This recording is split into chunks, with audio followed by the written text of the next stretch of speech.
요즘은 인터넷 통신 매체 같은 게 잘 발달되어 있기 때문에 공동상속인을 찾는 경우도 많이 있는데요. 백방으로 찾아도 찾지 못하는 경우에는 결국에는 가정법원에 제기하셔서 판결을 받으셔서 나누셔야 됩니다.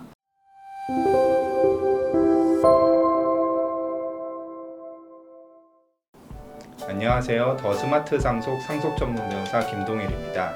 오늘은 공동상속인 중에 부재자가 있는 경우에 상속재산 분할을 어떻게 해야 되는지에 관해서 알아보는 시간을 가지겠습니다. 요즘 한국 사회는 핵가족화되어 있고요. 가족 간에도 멀리 떨어져서 지내는 경우들이 많습니다. 이민을 가신 분들도 있고 해서 상속이 발생하는 경우에 공동상속인들의 연락처를 알지 못해서 상속재산 분할하기가 좀 어려운 경우가 있는데요. 이러한 경우에 어떤 해결책이 있는지 한번 알아보겠습니다.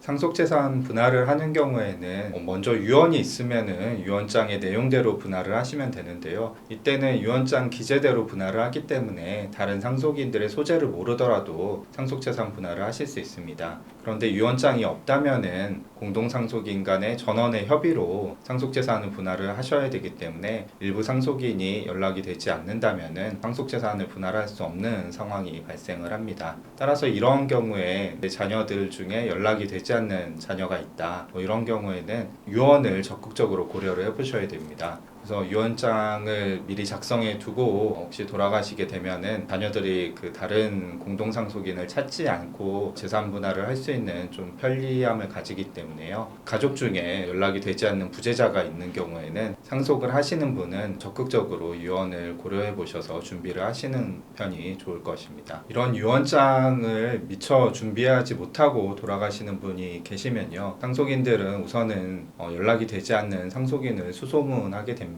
그래서 요즘은 인터넷 통신 매체 같은 게 잘 발달되어 있기 때문에 공동상속인을 찾는 경우도 많이 있는데요. 백방으로 찾아도 찾지 못하는 경우에는 결국에는 가정법원에 상속재산 분할 심판을 제기하셔서 판결을 받으셔서 나누셔야 됩니다. 법원에 상속재산 분할 심판을 제기하더라도 처음에는 법원을 통해서 부재자를 찾는 노력을 하셔야 됩니다. 법원이 이 노력을 하지 않으면 다음 단계로 절차를 진행해 주지 않는데요. 이거는 상속인의 부재자라 하더라도 상속권을 보호해주기 위해서 법원이 이런 조치를 청구인에게 취하도록 요구를 하고 있는 것입니다. 그래서 본인은 개인적으로는 하지 못했던 법원을 통한 출입국 사실조회나 아니면 수용되어 있는지 수용기관에 조회를 한다든지 아니면 외국 영사관에 부재자 주소 신고 같은 게 되어 있는지 법원을 통해서 조회해 보실 수 있고요. 이런 조회를 통해서도 부재자의 주소나 거소 등을 확인할 수 없게 된다면 다음 세 가지 방법으로 이 문제를 법원을 통해서 해결하고 있습니다.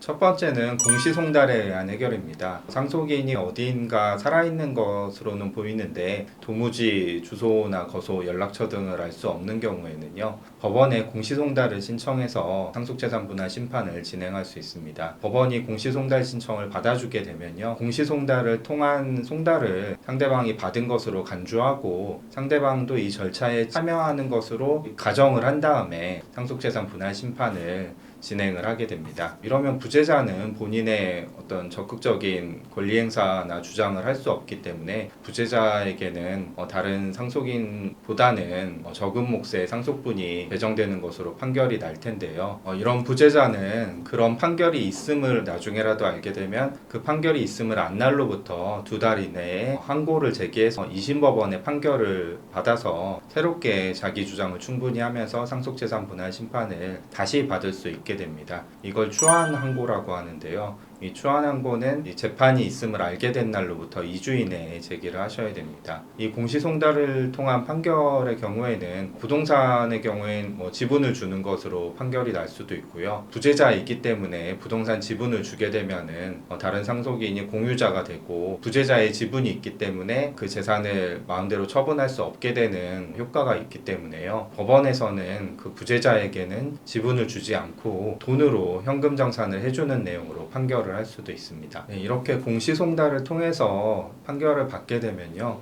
어쩌면은 상속인에게는 가장 유리한 판결이 내려질 수 있습니다. 사실 현금성 자산은 본인 몫을 받으면은 끝이기 때문에 별다른 문제가 안 되는데요. 문제는 부동산입니다. 이 부동산의 경우에는 부재자의 지분이 배당되는 것으로 분할이 되면은 나중에 이 부동산을 처분할 때 부재자도 매도인으로 계약에 참여해야 되기 때문에 부동산 처분의 자유가 제한될 수 있는데요. 이때에는 공유물 분할 소송이라는 별도의 소송을 통해서 재산권 행사를 해야 되는 경우도 있을 수 있습니다. 공유자 간에 이 공유물을 분할하는 것을 법원의 판단을 통해서 맡기는 겁니다.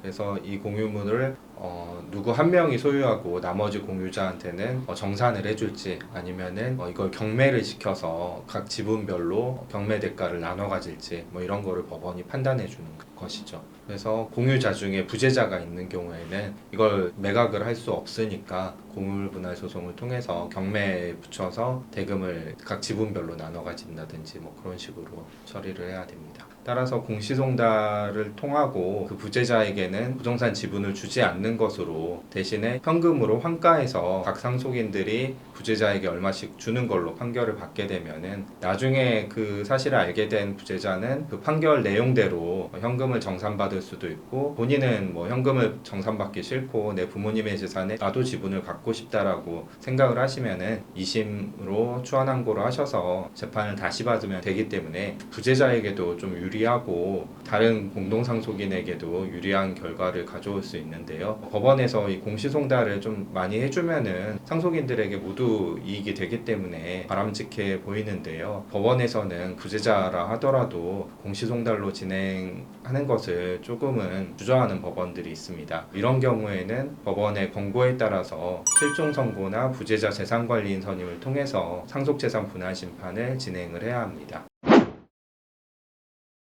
그래서 먼저 실종선고에 대해서 알아보시면요. 실종선고는 부재자의 생사가 5년간 불분명한 경우에 이해관계인의 청구에 의해서 법원이 실종선고를 내려주는 건데요. 법원은 실종선고 청구가 들어오면은 수용시설이나 아니면은 출입국관리소 이런 곳에 혹시라도 부재자가 생존한 흔적이 있는지 스스로 찾아보고요. 이런 흔적이 국내에 없다고 하면은 일정 기간 실종 최고를 한 다음에 최고 기간이 지나고 나면은 마지막 연락이 됐던 날로부터 5년이 지난 시점을 사망일로 간주해서 실종선고를 내리게 됩니다. 실종선고가 내려지면은 그 사람은 사망한 것으로 간주되기 때문에 상속인에서 제외되고 그런 경우에 나머지 상속인들은 상속재산 분할에 대해서 협의가 된다고 하면 더 이상 상속재산 분할 심판을 진행할 필요 없이 본인들 간의 합의에 의해서 절차를 마무리 지을 수도 있고요. 다른 상속인 간에도 본인의 상속분에 대해서 분쟁이 있다고 하면 실종선고가 내려진 상속인은 제외하고 나머지 상속인들이 각자 자기 주장을 해서 상속재산 분할 심판에서 판결을 받으셔서 분할을 하시면 됩니다. 마지막으로 법원이 공시송달 신청도 받아주지 않고 실종선고의 요건도 갖추지 못했다면요. 부재자 재산관리인을 선임해서 상속재산 분할 심판을 진행을 해야 됩니다. 부재자 재산관리인이란 말 그대로 부재자의 재산을 관리해주는 대리인을 선임하는 것을 말하는데요. 보통은 전문적인 일을 하는 변호사분들이 부재자 재산관리인으로 선임이 되십니다. 부재자 재산관리인의 경우에는 부재자의 이익을 위해서 행동을 해야 되는데요. 따라서 부재자에게 정당한 상속권이 있다면은 그 부재자에게 그 몫을 분할해주는 내용으로 상속재산 분할 심판이 내려지게 됩니다. 그래서 어찌 보면은 상속인들에게는 가장 안 좋은 결과가 될 수도 있는데요. 부재자에게 상속재산 분할 심판을 통해서 금융재산을 분할하고 부동산에 대해서도 지분을 주는 것으로 판결이 난다면은 나중에 재산권 행사를 하실 때, 즉 부동산을 매각하시고 하실 때는 매각이 좀 제한될 수 있고 그런 경우에는 공유물 분할 소송이라는 별도의 소송을 통해서 재산권 행사를 하셔야 될 수 있습니다. 오늘은 연락이 되지 않는 공동상속인이 있는 경우에 상속재산 분할을 어떻게 해야 되는지에 관해서 알아보는 시간을 가졌습니다. 보다 궁금하신 부분이 있으시면요. 영상 하단에 있는 링크를 통해서 상담 신청을 해주시면 자세히 상담드리도록 하겠습니다. 이상 더 스마트 상속의 상속전문 변호사 김동일이었습니다. 감사합니다.